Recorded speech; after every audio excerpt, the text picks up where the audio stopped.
Bindo. Deputy Speaker, I move the motion relating to renewable energy in the terms in which it appears on the notice paper. The member for Indi.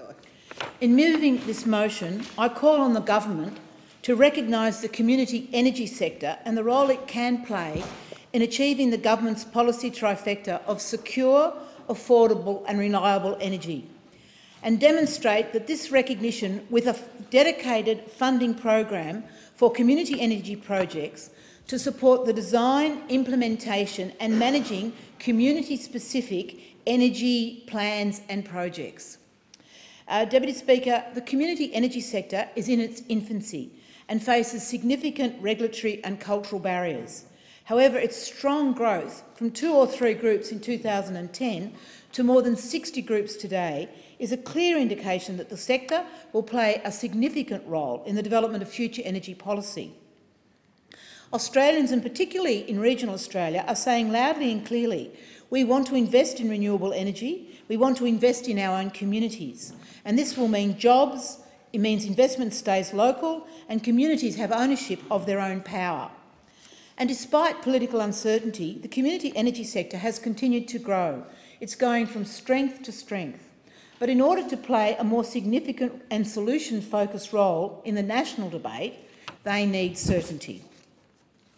And I'm speaking on their behalf today and calling on the government to provide the leadership, the policies and the investment to build this capacity for the future. Certainty in policy and program delivery is needed for this sector to continue to play its role in the debate and to be an active contributor to the government's agenda of secure, affordable and reliable energy. But, Deputy Speaker, this is not a call for a specific or second set of rules. It is a call to ensure that the rules that currently apply to all players and call for sustainability over the electoral cycle. And one example is ARENA funding. Currently, it's very difficult for community energy activity to get funding out of ARENA.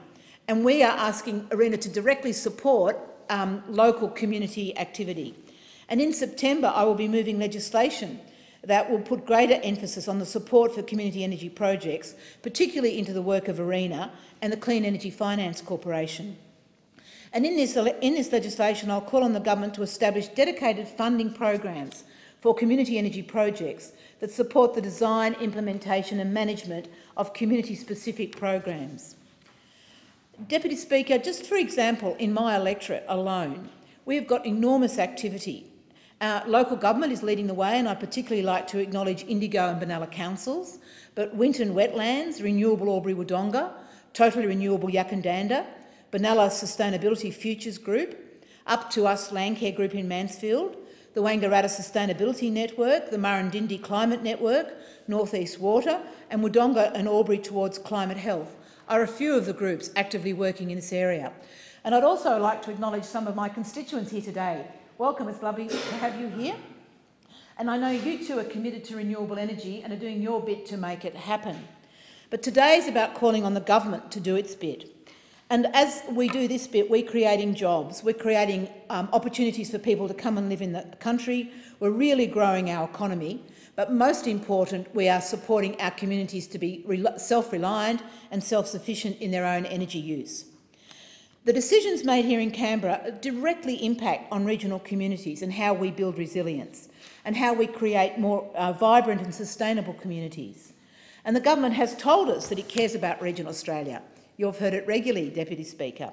And today I'm really asking to put their money and their leadership where their mouth is, to actually come out to the floor, support communities, support these wonderful initiatives that are taking place right across the country, and to make decisions that actually say, not only do we care about renewable energy, we care about communities, we care about resilience, and we see how communities can actually take their place when we're trying to resolve the problems I know that the government and speakers on the other side are looking at when they're talking about energy policy.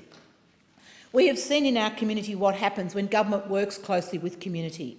And I'm asking, particularly today with this debate, that the government makes a commitment to energy policy that is secure, affordable and reliable, and that the community energy sector has a central role in delivering that result. Thank you, Deputy Speaker.